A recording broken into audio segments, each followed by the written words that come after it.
Eo amin'ny tontolon'ny fahasalamana indray kosa raha ho an'ny fahasalaman'ny ankizy dia saiky ny aretin'ny fitaovam-pisefoana, ny areti-kibo ary ny fanintona ireo no aretina tena mahazo ny ankizy amin'izao fotoana izao ary isan'ny mampiditra hôpitaly betsaka ny ankizy ihany koa moa. Andeha ho jerentsika manokana ny etsy anivon'ny hôpital des enfants etsy Tsaralalàna.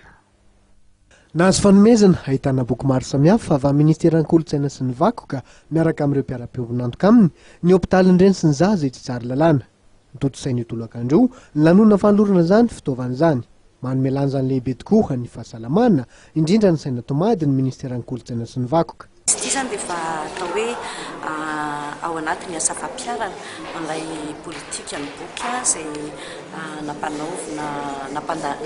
nampandanina zany tamin'ny hetoana ao anatin'ny décret d'application ny lalàna momba ny kolontsaina sy ny vakoka lalàna nasionaly zany ary ny ministeran'ny fahasalamana dia sy ministeran'ny fitsarana ihany koa zany ho an'ireo ngatra izay zany no zavatra mianany voalohany ireo atao hoe fanomezam-boky ataon'ny ministeran'ny kolontsaina sy ny vakoka fanomezana zay azo avy any Andiram-bato izy ireo ary anjarana kosa zany no manao ny fampitaovana andreo toeram-pahasalamana maro samihafa manampy ny fanampy-tanteraka amin'ny ministeran'ny fahasalamana ao anatin'ilay hoe tsara ihany koa raha manana ny saina tomady ny olona ary mitovy fahalalana ny fotoana tahaka izao amin'ny toerana itsaboana koa dia matetika fotoana fitaintainana zany ary ny boky dia tsy hoe fitovozana fahalalana fotsiny fa ihany koa mba fafahana miala voly. Fatafiditra ihany koa amin'ny tetikasa iraisan'ny ministera maromaro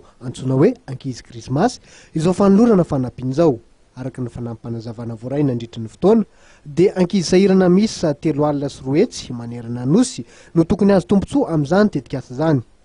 Avy amina fiangonana Amerikanina kosa ireo boky izay ho zaraina amin'ny firenena misy 420 ary isan'izany Madagasikara. Tonga nanatrika ny fotoana ihany koa raha matoa nday mananjary Joanita, ministry ny fahasalamam-bahoaka sy ny rano.